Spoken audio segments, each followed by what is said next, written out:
Ini agak menggelitik sedikit sebenarnya sih dok, tema si Hari Gizi Nasional tahun ini gitu ya, mencegah empasi karya protein hewani cegah stunting. Kenapa hewani sih dok? Ada apa dengan si nabati sih? Nah, oke.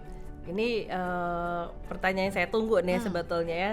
Jadi protein itu memang ada dua, protein hewani dan protein nabati. Dua-duanya penting sebetulnya. Tapi sudah dilakukan penelitian bahwa Aduh saya ini nggak punya duitnya, nggak perlu nggak bisa daging tiap hari, nggak bisa ayam tiap hari. Yang paling sederhana tetapi masih merupakan protein nabati itu apa dok? protein hewani. Protein hewani. Ya, Sorry. sebetulnya kan protein hewani nggak mesti yang mahal ya. Itu yang harus ditanamkan. kuncinya adalah tidak selalu mahal. Mesti mahal. Nggak harus pakai ikan salmon Oke, ya. Nggak mesti. perlu ikan salmon 10-70 ribu seon gitu betul. ya. Bahkan dari penelitian juga kemarin saya memberikan materi ikan kembung tuh proteinnya tuh per 100 gramnya lebih besar dibandingkan ikan salmon.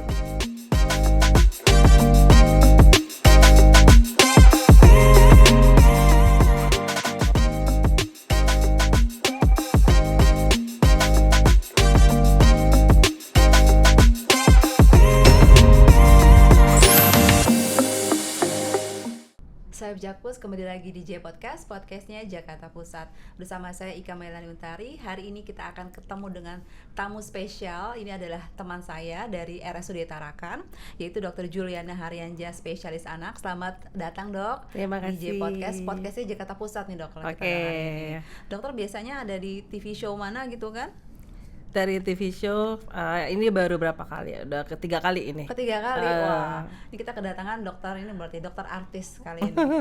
Dok, selamat datang ya dok ya. Terima kasih sekali sudah meluangkan waktu untuk J Podcast, podcastnya Jakarta Pusat nih dok. Oke, terima kasih. Nah, hari ini kita akan berbicara saya Jakpus tentang, ini kita masih dalam rangka Hari Gizi Nasional ya. Kita akan berbicara tentang empasi karya protein hewani cegah stunting. Ini adalah salah temanya Hari Gizi Nasional dok. Masih seputar itu kita akan berbicara tentang gizi, kita bicara tentang stunting, mungkin sedikit tentang anak-anak juga karena dokter ada spesialis anak dok. Oke. Boleh ya dok ya? Boleh. Oke, kita mulai dengan dokter di RSUD Tarakan. Sudah berapa lama dok? Saya di RSUD Tarakan dari tahun 2019.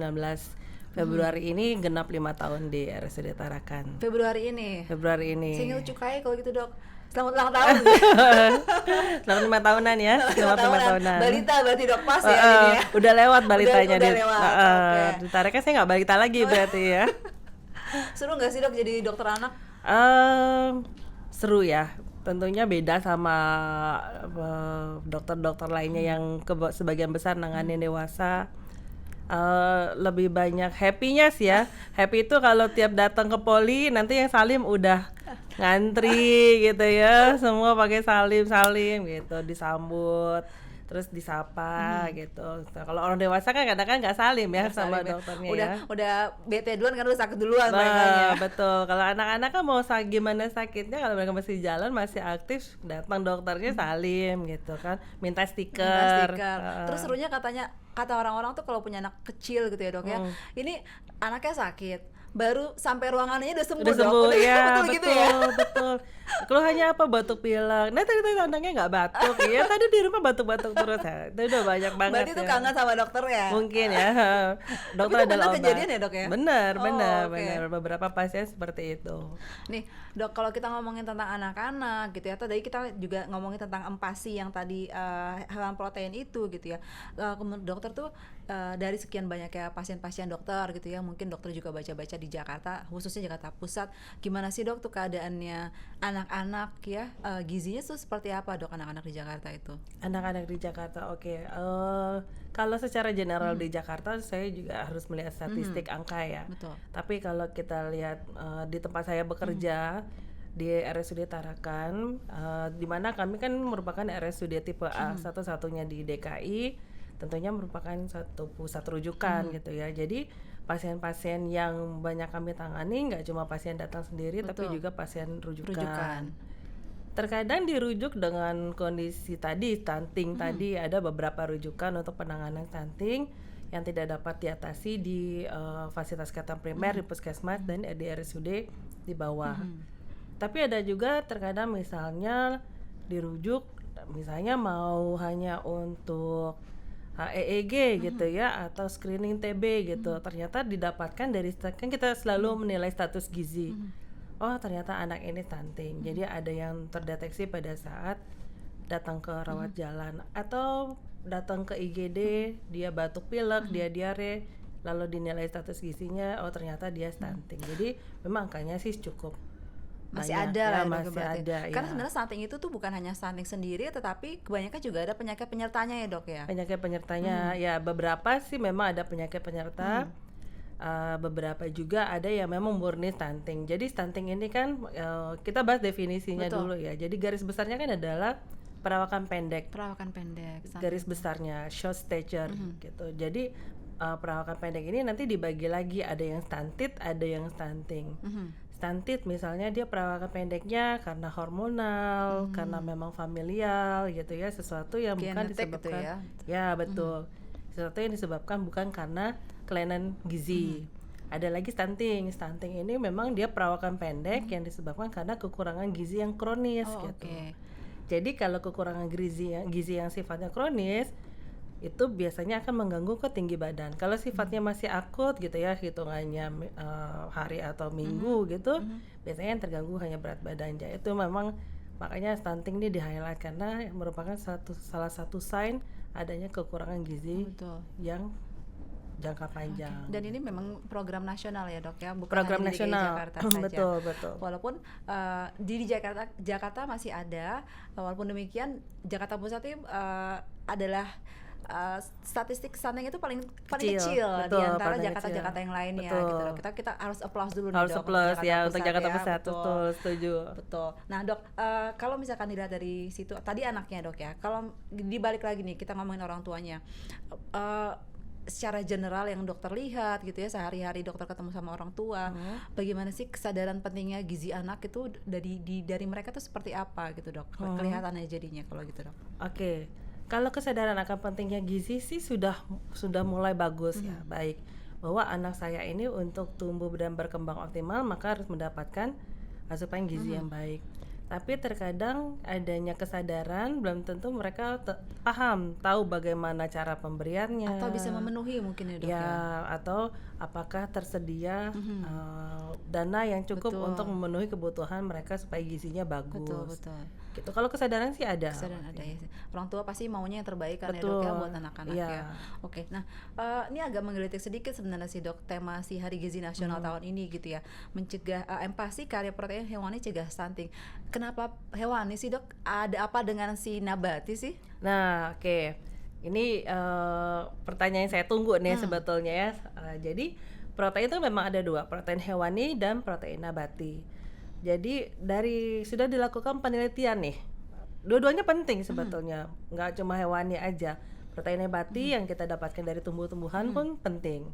Tapi sudah dilakukan penelitian bahwa si protein hewani ini kan dia akan menghasilkan asam amino. Itu hewani ini. Protein hewani akan menghasilkan asam amino. Asam amino ini nggak bisa dibentuk oleh tubuh kita sendiri. Jadi kita butuh asam amino tuh yang bentukannya dari luar gitu. Itu kita dapatkan dari protein hewani. Lalu dari penelitian didapatkan bahwa dengan protein hewani pada MPASI itu menurunkan angka stunting cukup signifikan. Jadi kalau satu protein hewani aja bisa turun sekitar 3%-an. Oh, tinggi kalau juga ya? tinggal 2 protein hewani pada saat makan menurunkan angka stunting sekitar 5%. Maksudnya 2 protein hewani itu kayak apa, Jadi Dok? ada 2, misalnya kalau ayam doang atau kalau ikan tambah ayam gitu. Kalau misalnya bisa lebih dari 2, 3 itu bahkan bisa lebih dari Dalam sekali makan berarti ya, Dok ya. Dalam sekali Tapi kalau makan. misalkan aduh saya ini nggak punya duitnya, nggak perlu nggak bisa daging tiap hari, nggak bisa ayam tiap hari, yang paling sederhana tetapi masih merupakan protein nabati itu apa, Dok? Protein hewani. Protein hewani. Ya, sorry. sebetulnya kan protein hewani nggak mesti yang mahal ya. Aha. Itu yang harus ditanamkan. kuncinya adalah tidak selalu mahal. mesti mahal. Nggak harus pakai ikan salmon Oke, ya. Nggak mesti. perlu ikan salmon nggak- 10-70 ribu Iya, seon gitu betul. ya. Bahkan dari penelitian juga kemarin saya memberikan materi Ikan kembung tuh proteinnya tuh per 100 gramnya lebih besar dibandingkan ikan salmon. Oh, Ya, alah, jadi oke. nggak mesti harus ikan yang mahal-mahal gitu ya. Jadi ikan kembung, ikan lele juga kan protein Iya, hewaninya betul. juga bagus ya. Jadi nggak. Kemudian untuk ayam juga, oke lah misalnya ayam, tapi kan ayam juga nggak mesti satu harus satu hari tuh harus ayam Ayam, terus gitu ya gitu. Atau protein hewani lainnya kan bisa dalam bentuk protein seafood juga bisa. bisa, oke. Meskipun harus kita waspada alergi ya, Iya, karena betul. seafood meningkatkan resiko alergi. Telur juga berarti bisa, Telur Dok? boleh, Oke. boleh, telur boleh. Berarti nggak perlu mahal, Iya, sayur tidak jakus harus gitu ya. mahal. Kembung, lele gitu ya, ada di tukang sayur lewat sehari-hari Betul, juga bisa gitu ya. Dan nggak betul. perlu nungguin salmon gajian tiap bulan gitu kan, langsung dibeliin salmon Betul. sehabis gitu misalkan, yang seada-adanya. Tetapi yang paling lebih tinggi juga si proteinnya, si kembung sama si lele itu ya, Lele, Dok ya. Oke, ya. ini menarik banget ya. Oke, terus Dok, ini kita ngomongin balik lagi gitu ya sedikit tentang empasi gitu kan. Kalau kita ngomongin stunting kan, kalau nggak salah umurnya itu dari 0 sampai 24 bulan atau 48 bulan tuh, Dok. Untuk apa Yang stunting? stunting itu yang difokuskan Sampai 60 bulan. 60 bulan tuh 0 berarti sampai 5 60. tahun. 5 tahun. 5 tahun, oke. Nah, ini kan kalau kita ngomongin empasi itu makanan pendamping ASI ya, Dok ya. Nah, pendamping ASI ini pentingnya tuh kenapa, dalam bentuk apa sih? Gimana gitu pentingnya sih empasi ini tuh dalam perkembangan anak sih, Dok? Oke. Kenapa MPASI penting untuk pertumbuhan anak gitu ya. Jadi awal anak tuh kan 0 sampai 6 bulan dia dapatnya apa sih? ASI. ASI Gitu eksklusif ya. gitu. ASI eksklusif. Ini sekaligus promosi ya, Dok ya. Harus ASI eksklusif. Nah, 6 salah bulan. satu penata laksanaan stunting kan nomor 2 ya, ibu hamil nomor 2. Betul. ASI kan itu harus dijalankan. Betul. Ya, ASI eksklusif. Kemudian pada saat dia 0 sampai 6 bulan kan ASI mencukupi nih kebutuhan energi dia gitu. Tapi begitu dia sudah 6 bulan, ASI aja kan nggak cukup. Betul. Dia harus mendapatkan asupan lain, sehingga itulah yang dibutuhkan MPASI untuk kebutuhan energi dia. Energi kan nanti dipakai untuk Belajar pertumbuhan, bergerak, belajar betul. bergerak nanti dia berkembang. Betul. Ya. Bayangkan kalau ternyata kebutuhannya tidak tercukupi, maka pertumbuhannya bisa terhambat, maka perkembangannya juga bisa terhambat. Itulah mengapa MPASI juga harus di-highlight nih dalam penata laksanaan stunting, supaya nanti kemudiannya pertumbuhan dan perkembangannya juga bagus. Dok nih, ini mungkin mewakili ibu-ibu sekalian gitu ya. Moms zaman now, Moms zaman now. moms Gen Z ya. Betul. Kalau zaman saya dulu, zaman dulu karena anaknya udah gede nih, Dok. Empasi itu mulai setelah 6 bulan gitu ya. Tetapi itu kan sudah lama mungkin saya pelajarin ya. Sekarang kan mungkin gizi membaik, gizi orang tua membaik gitu ya, gizi anak membaik, mungkin fisiologis bayi juga berubah gitu dengan perkembangan zaman. Apakah masih harus 6 bulan atau sebelumnya itu diperbolehkan, atau seperti apa, Dok, perkembangan kedokteran sekarang tuh, Dok? Oke, saat ini Badan Kesehatan Dunia ya, WHO tetap merekomendasikan pemberian MPASI dimulai dari 6 bulan. Jadi kenapa 6 bulan? Bahwa dianggap pada saat 6 bulan ini anak sudah siap, bayi sudah siap gitu ya. Kita juga harus lihat dari motoriknya. Gitu. Kesiapannya dinilai dari mana? 6 bulan kan biasanya anak sudah mulai duduk sendiri ya, sudah mulai bisa duduk. Kepalanya sudah mulai Agak tegak gitu ya. gitu ya. Dia sudah bisa meraih-raih benda yang ada di depannya. Karena itu juga yang akan kita harapkan pada saat nanti kita memberikan MPASI, bayinya dia ada makanan, dia akan terstimulasi, oh mau ngambil gitu ya. Curious mereka gitu. Curious, lalu memberikan makan kan posisinya harus duduk ya, sehingga bayi memang harus sudah bisa duduk nih. Harus duduk Meskipun dengan bantuan gitu ya. Kemudian motoriknya juga sudah bagus gitu ya. Dia sudah mulai bisa mengunyah gitu ya. Atau kalau dia lihat ibunya lagi makan, dia udah pengen nih gitu ya. Itu biasanya tercapai di usia 6 bulan. Gitu. Ya, lalu supaya kenapa? Pada saat 6 bulan diberikan supaya risiko terjadinya alergi itu lebih sedikit biasanya di saat usia 6 bulan gitu ya. Jadi dan untuk mengurangi risiko terjadinya infeksi saluran pencernaan. Tapi nggak 6 bulan langsung makan nasi padang dong, Dok? Kayak Nggak, Mas Arif ini seblak ya. seblak gitu kan. Tahapannya tuh kayak apa, Dok, jadinya? Oke, tahapan di usia 6 bulan pertama kali dapat MPASI, IDA itu merekomendasikan dengan bubur saring ya lumat atau pure ya. Pure, oke. Pakai pure. Bentuknya seperti itu dulu. Kemudian tetap harus ada protein hewaninya dan Oh, tetap harus protein hewani. ya Oke. bisa dikasih ikan, protein udang boleh gitu ya, tapi harus waspada tadi alergi ya. Kemudian sayur-sayuran juga boleh, sudah brokoli, tapi tentunya semuanya itu nanti dalam bentuk pure tadi ya, atau bubur saring gitu, atau bubur susu. Ada pemahaman bahwa jangan dua jenis makanan dulu, satu-satu dulu dikenalin selama mungkin 2 hari 3 hari untuk mengetes alergi atau enggak terhadap makanan tertentu. Itu nggak apa-apa dok kayak gitu? Nggak apa-apa. Jadi misalnya selain untuk pengenalan alergi, jadi supaya anak juga kan lebih kenal rasa ya. Oh ini kentang, oh ini wortel gitu. Jadi ini sekaligus untuk pengenalan alergi ya. Gimana sih ini anak alergi apa enggak gitu. Caranya adalah pertama kita kasih nih makanan baru. Itu nanti kita harus evaluasi 2-3 hari. Jangan dulu dikasih makanan yang baru lagi nih, supaya nanti ternyata kalau ada alergi kita nggak ribet gitu ya, nih yang mana nih yang bikin alergi gitu.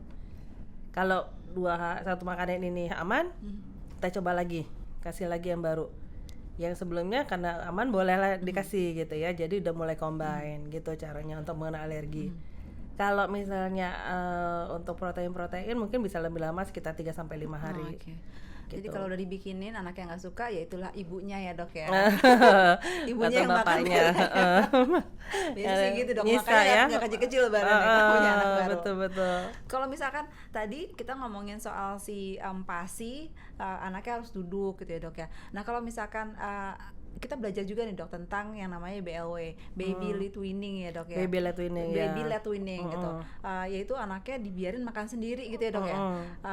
Dikasih makanan di depan di baby chair gitu agar anaknya mengambil sendiri dan makan sendiri. Itu kalau pandangan dari dokter spesialis anak tuh seperti apa sih dok? Oke, baby led weaning itu kan suatu bentuk metode alternatif ya pemberian MPASI dengan cara bayi yang mengendalikan dia mau makan apa gitu, sejumlah segimana itu bayi yang mengendalikan. Jadi itu kan bayinya makanannya ditaruh di depannya ya gitu.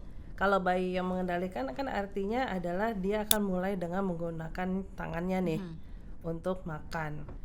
Finger food kita bilangnya. Finger food, betul. Kalau di usia 6 bulan sudah bisa finger food belum bisa bayi. Bisa. Finger food itu kan di usia 8 bulan. Masih cuma bisa mangap doang. 8 bulan, oke.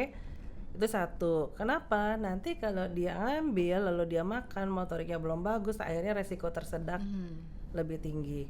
Yang kedua adalah dengan baby led weaning ini kita nggak bisa ngatur kalori si bayi nih gitu ya, berapa banyak sih dia harus makan. Suka dia aja makannya gitu jadinya. Sesuka dia, akhirnya nanti bayinya bisa berpotensi mengalami gagal tumbuh ya, berat stunting badannya kembali lagi tadi itu. kembali lagi stunting. Sehingga saat ini belum direkomendasikan untuk pemberian MPASI dengan menggunakan baby led weaning. Gitu. Di umur berapa tuh dok biasanya sudah anak-anak udah bisa nih, tak kasih deh mungkin labusium nih taruh di depannya gitu untuk yang si BLW itu sendiri kira-kira dok? Kalau itu pun nggak murni bayinya ya yang mengatur. Jadi kalau dilihat dari kemampuan seorang bayi, dia itu akan bisa memegangnya kan di usia 8 bulanan gitu ya, atau pincer grasp seperti ini kan dia megang seperti ini mungkin sekitar 9 bulan. Jadi sebetulnya lihat perkembangan anaknya juga gitu. Oh anak saya udah bisa, oke silakan dikasih. Tapi misalnya dia makan sedikit gitu ya, berarti cuma sedikit nih, kita top up dengan kita bantu dengan suapin. Tetap aja harus ada bantuan dari orang tuanya. Okay. Supaya kecukupan gizinya gitu gizinya juga terpenuhi gitu. Dok, balik soal si alergi nih dok, kan anak bayi belum bisa ngomong ya dok ya, gitu kan. Kalau misalkan aduh ini anak-anak bentol, oh mungkin ada banyak isu gitu kan, mungkin dia kepanasan gitu atau binatang segala macam. Kita tahu dari mana sih dok anak itu alergi sesuatu dok? Oke, kalau bentuk alergi itu kan berbagai macam ya, dari mulai di manifestasi di kulit gitu ya, atau batuk juga kan bisa atau diare juga bisa suatu bentuk alergi. Jadi kalau misalnya ada gejala-gejala tersebut setelah kita memberikan suatu makanan gitu ya, caranya gimana? Ya kita stop nih makanan itu. Kalau gejalanya membaik dengan penghentian makanan yang dicurigai sebagai penyebab alergi, maka itu mungkin alergi terhadap makanan tersebut gitu. Nah gitu, berarti memang ya memang harus perhatiannya lebih ekstra ya dok ya Ya, untuk trial and anak-anak error. gitu ya. Kalau alergi Betul, itu trial and dicoba, oh ini kemungkinan alergi, stop Tapi gitu. katanya anak-anak Asia mah agak-agak bebal dok, Berbahaya bebal juga. gitu daripada anak-anak luar negeri gitu kan. Betul. Atau kalau misalnya ada silsilah keluarga punya riwayat Oh, oke, alergi, itu bisa menjadi salah satu bisa rujukan ya. ya. Oke, dok berarti kita balik lagi nih tadi kalau misalkan makanan yang nggak benar bisa stunting gitu ya. Nah stunting itu sebenarnya mungkin perlu penjelasan lebih lengkap nih dok. Berpengaruhnya terhadap kecerdasan anak, kognitifnya gitu ya. Bukan hanya tumbuh kembang secara fisik, itu seperti apa sih dok di jangka panjangnya? Oke, kenapa makanya stunting sekarang di Menjadi benar-benar prioritas utama di Indonesia gitu. betul, highlight yang seksi ya katanya gitu. Karena tumbuh kembang seorang anak nanti di masa depannya kan ditentukan di 1000 hari pertama ya. 1000 hari pertama Ya, itu which berarti is 3 tahunan. Oke. Oke. Dimana di 3 tahun itu kan artinya disitulah pada saat ibu hamil ya, ibu ada saat ASI eksklusif, MPASI, kemudian dengan pemberian makan yang benar gitu. Bayangkan kalau dia terjadi gangguan gizi Betul. pada 1000 hari pertama tersebut gitu ya, akhirnya otaknya juga Terganggu tidak gitu ya, tidak maksimal berkembang gitu dengan berkembangnya. baik Betul. gitu ya. Gangguan gizi yang kronis selain dia mengganggu nanti tinggi badannya, lingkar kepalanya juga jadi Betul. kecil. Kalau lingkar kepalanya kecil, kita bisa asumsikan bahwa pertumbuhan otaknya juga nanti tidak akan maksimal gitu. Akhirnya nanti kedepannya anaknya perkembangannya juga nggak bagus ya, kognitifnya, kemampuan belajarnya juga terganggu gitu loh.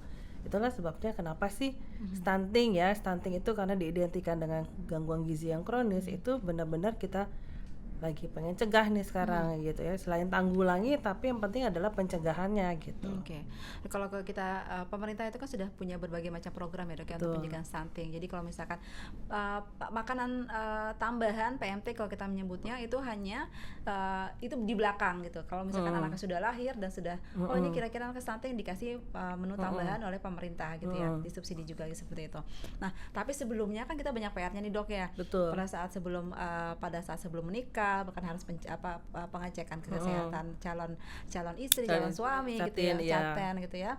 Kemudian pada saat hamil juga diperiksa juga kandungannya. Bahkan sebelum jadi caten pada saat masih menjadi pelajar aja sudah ada program pemberian pil tambah darah, FE, iya, betul, darahnya gitu. Nah kalau dilihat dari situ pada saat hamil ya, kalau misalkan kalau pelajar mungkin kejauhan ya dok ya, pada saat hamil itu apa sih yang harus diperhatikan dok oleh ibu dan calon-calon ibu gitu ya dok ya, agar nanti anaknya terhindar dari keadaan stunting gitu dok. Oke.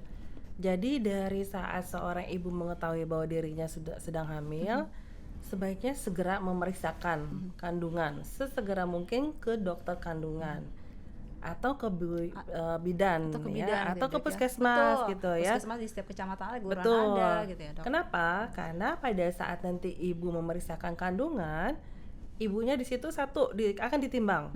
Itu pasti nomor 1. Yang kedua, ibunya pasti diperiksakan HB.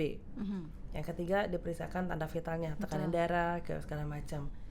Kalau rutin untuk memeriksakan kandungan, pertumbuhan berat badannya kan juga nanti akan terpantau ya. Pertumbuhan berat badan terpantau. Kalau ibunya berat badannya kurang, maka bidan atau dokternya pasti akan menyarankan makan yang banyak, apa segala macam. Kenapa sih seorang ibu harus dijaga banget nih gitu ya? Karena bayi di dalam kandungannya dia makan dari mana? Dari ibunya. Dari ibunya, ya, betul. 100% bayi bernapas, bayi makan dari ibunya. Nggak mungkin dia pesan ojek online kan dok? Betul, GoFood ya. GoFood, gitu. Ini kita ngomong merek ya. Gitu kan. Jadi pada saat nanti si ibunya mendapatkan nutrisi yang bagus, artinya dia juga memberikan nutrisi ke bayinya dengan baik. Betul, Gitu ya, sehingga kalau ibunya pertumbuhan berat badannya tercapai sesuai, maka diharapkan berat janinnya juga akan sesuai. Betul. Gitu ya, bayi sudah mulai tumbuh di dalam, dia tidak gagal tumbuh, tidak IUGR kita bilangnya, intrauterine growth restriction gitu ya, atau pertumbuhan janin terhambat, itu bisa dicegah. Bisa dicegah karena dipantau secara rutin ya dok. Secara rutin gitu ya. Lalu kalau misalnya HB-nya diperiksa kan ternyata HB-nya nanti turun diberikan tablet FE. Tapi biasanya kalau ibu hamil HB bagus juga dikasih ya. Karena dia akan risiko kehilangan darah Kehilangan darah, pada saat betul. nanti Betul. dia melahirkan Iya. gitu. Mungkin ini ya dok ya, paling yang lebih apa yang sama pentingnya juga mungkin lingkungan ya kali ya dok ya. Lingkungan ya tentu, bapaknya jangan merokok Betul. ya, itu rokok. Karena rokok kan menurunkan daya tahan tubuh, ya ibunya nanti gampang sakit, anak kalau ibunya hamil sakit, anaknya resiko PJT ya, pertumbuhan janin terhambat. Gitu. Support juga dari keluarga juga. Betul. Karena bukan di penelitian ya, di selama ini yang kami temukan di masyarakat seperti dok ya, itu bukan hanya soal gizi sebenarnya, tapi lebih kepada supporting keluarganya juga. Mungkin kenapa stunting itu ditemukan pada keluarga yang menengah ke bawah gitu ya, lingkungannya, akses kepada sanitasi, kepada air bersih gitu. Betul, betul. Sehingga mungkin stunting itu kepada seluruh pemangku kepentingan, bukan hanya di pemerintah daerah tapi pihak swasta, karena kalau Pemkot Jakarta Pusat kami banyak bekerja sama dengan swasta nih dok untuk pencegahan stunting ini gitu. Pentingnya kerjasama dan kolaborasi bahwa semuanya sama-sama bisa memberikan gitu, karena pertumbuhan ekonomi, keekonomian itu juga sangat berpengaruh gitu ternyata dok gitu ya. Ini memanggil para kolaborator ya dok. Iya. Ketersediaan pangan, air bersih betul, ya, air bersih ya. gitu. Nanti kalau misalkan bisa dibantu, mungkin kita bisa menciptakan stunting yang 0% Zero, gitu ya, di itu yang Indonesia. diharapkan ya. Betul begitu. Dok, sedikit nih dok, kita berbicara tentang stunting gitu ya. Ini masih dalam rangka dokter sebagai dokter spesialis anak gitu ya, dan tadi kita memang sudah berbicara tentang nanti aja deh Mbak Ika kita ngobrolin soal bullying gitu. Tapi ini sangat menarik banget karena momennya pas banget gitu. Nah, dokter anak itu kan yang dinamakan anak kan berarti dari 0 sampai 16 tahun atau 17 tahun? 18 tahun gitu kan. Yang anak-anak sekolah berarti masih ke dokter anak juga dong. Masih, ya. Kalau dokter lihat saat ini gitu dok, mungkin dibandingkan dengan yang dulu-dulu, keadaan mental anak-anak tuh kayak apa sih dok gitu. Soalnya pernah dengar bullying atau bahasa Indonesianya apa perundungan gitu ya, itu justru sejak kecil aja, sejak mereka TK aja tuh sudah ada gitu dok. Itu kelihatan nggak sih dok di anak-anak sekarang dok? Ini agak-agak OOT sebenarnya atau topik gitu. Oke, tapi pertanyaan yang sebelumnya, bagaimana sih anak-anak zaman sekarang ya sebetulnya? Anak-anak zaman sekarang tuh tentu beda lah sama kita zaman dulu ya. Aku nggak beda-beda banget. dari wujud ya. Wujud ya.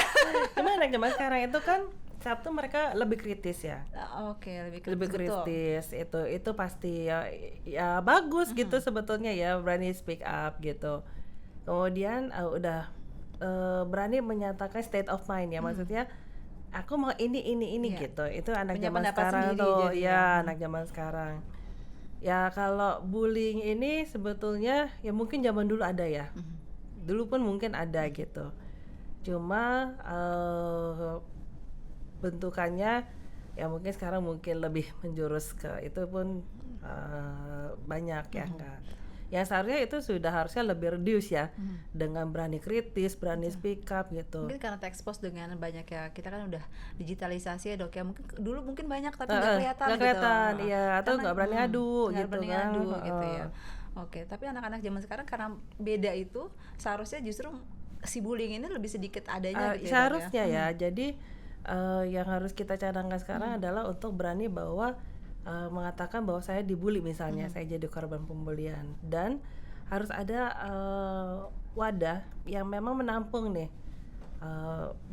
korban-korban ini gitu. Tapi juga kita harus jangan tidak mengindahkan si pelaku ya. Kalau dari literatur kan bahwa tata laksana bullying itu nggak hanya untuk pelaku, untuk hanya korban. Betul. Gitu. Tetapi pelaku juga ada apa sih pelaku, baliknya gitu. Ya, di pelaku sama di saksi. Apa yang what should we do terhadap victim, terhadap pelaku sama terhadap saksinya, dan bahkan even parentsnya juga ada caranya tata laksananya untuk betul. Ini kayak menarik banget. Ini kita bisa bikin sesi ya, kedua ya. Dan dalam kita undang psikiater ya, psikolog psikiater gitu ya. Karena ini dari tahun ke tahun kok masih ada aja gitu kan. Dan efek-efeknya tuh lebih kepada fisik, dan itu berat ya dok ya kalau kita melihat dari berita-berita saat ini gitu ya. Dan mungkin ini harus dibahas, bisa menjadi salah satu concern besar masyarakat gitu, karena ini adalah anak kita yang terlibat masa depannya bangsa Indonesia gitu. Ya, dan yang harus dicamkan juga bahwa untuk menjadi keren itu kan tidak mesti harus ikut suatu geng atau suatu Betul. golongan gitu ya. You are beautiful what you are gitu. Jadi itu harus ditanamkan sekarang gitu. Kan nggak mesti jadi anak paling pinter, anak paling tajir gitu ya untuk terlihat keren gitu. Ini banyak, ini menarik banget nih dok. Boleh nanti kita kapan-kapan kita ngobrol Ya, lagi ya dok ya. siap. Kita kembali lagi deh dikit dok. Ini mungkin pertanyaan-pertanyaan terakhir Ya. tentang ini masih dalam rangka Hari Gizi Nasional yang di tanggalnya kayaknya tanggal 25 Januari Ya. lalu, tapi ini Masih dari rangkaiannya suasana, betul. ya. Rangkaiannya masih panjang karena masih ada beberapa puskesmas yang merayakan juga Merayakan, dok, betul. gitu. Jadi mungkin terakhir kalau misalkan kita ngomongin stunting, kita ngomongin anak di RSUD Tarakan itu ada fasilitas apa aja sih dok yang diberikan untuk anak? Mungkin kalau misalkan poli sudah tentu gitu ya dok ya. Yang spesialis anak tuh di RSUD Tarakan apa aja sih dok? Kami di bagian anak ada 6 orang spesialis anak, memiliki 2 orang konsultan subspesialisasi. Yang pertama adalah hemato-onkologi ya, Dr. Darah, Aulia ahli darah anak. Yang kedua kita punya ahli tumbuh kembang, Dr. Melani, tumbuh kembang anak gitu. Kemudian untuk fasilitas lainnya saat ini sedang mulai berkembang ya, dan menurut saya sudah berkembang pesat adalah terapi untuk anak-anak berkebutuhan khusus. Oh itu bagus tuh dok. Ya, terapi kan karena kita punya dokter tumbuh kembang, manajemennya juga meningkatkan fasilitas untuk si terapinya ya, terapi okupasi, OT, kemudian terapi perilaku gitu ya, itu sekarang sedang digalakkan lagi. Dan saya senang banget gitu ya, anak-anak yang kalau misalnya setiap kontrol yang tadinya belum bisa bicara, lalu dia sudah bisa bicara kosakata baru gitu ya, walaupun sedikit, itu udah ada seneng banget gitu. Artinya berhasil. Dan salah satu keberhasilan manajemen juga ya menurut saya adalah kalau di tempat lain kan antri itu untuk terapi. Nah kalau di Tarakan pasien bisa flow-nya enak seminggu 2 kali untuk terapi. Ini kita promo kayak gini nanti udah harus ngantri dok, karena udah nanti banyak lagi dok. Pada datang ya semuanya gitu. Tapi nggak apa-apa, ini kan untuk kemaslahatan bersama ya dok ya. Betul. Karena banyak juga ternyata kenalan-kenalan dan teman-teman yang anaknya berkebutuhan khusus gitu dok, dan dia harus jauh-jauh pergi untuk spesialis, ketemu spesialis gitu. Iya, Padahal di Tarakan ada, di Jakarta itu kita punya, ini kalau nggak salah satu-satunya rumah sakit tipe A. Betul ya dok ya? Betul. Salah satu-satunya rumah sakit tipe A di Jakarta, Sohib Jakpus. Jadi dari seluruh Nusantara, bahkan dari luar negeri juga datang ke Tarakan untuk berobat. Itu katanya Direktur RSUD Tarakan Bu Dian Nekawati gitu beberapa waktu yang lalu. Jadi kita harus berbangga hati nih. Jakarta punya Tarakan dok. Gitu. Saya juga berbangga karena saya pengguna Tarakan nih dok. Walaupun harusnya jangan senang-senang sering-sering ke sana ya dok ya, rumah sakit ya. Main aja, jangan berobat ya. Dokter, ada hal terakhir yang mau dikasih tahu nggak nih dok ke ibu-ibu, ke orang tua gitu ya, tentang si empasi mungkin yang pertama, yang kedua tentang stuntingnya justru yang paling penting yang harus mereka lakukan atau tidak lakukan gitu ya untuk mendapatkan anak yang sehat dok. Boleh dok? Oke. Karena Hari Gizi Nasional tahun ini, sebenarnya tahun kemarin juga tentang MPASI juga, namun tahun ini kita lebih menekankan lagi ke protein hewani ya. Untuk ibu-ibu, saya sebagai dokter anak tentunya saya sangat menginginkan anak-anak kita tumbuh dan berkembang secara optimal. Dan dari sini saya ingin ngajak, yuk kita mulai dari pemberian ASI eksklusif, yang kedua dari pemberian MPASI.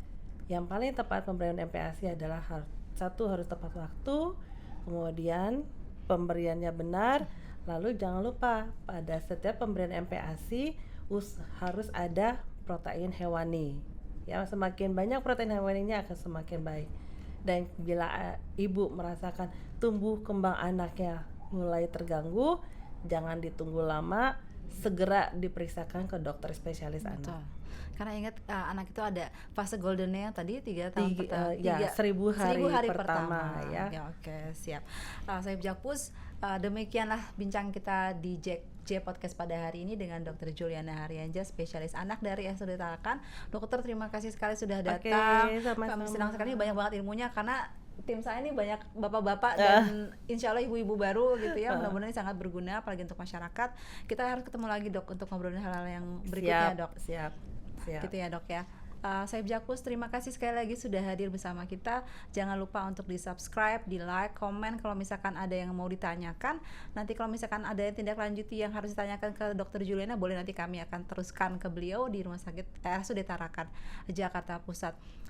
Salam untuk keluarga, kita ketemu lagi di J Podcast berikutnya. Wassalamualaikum warahmatullahi wabarakatuh.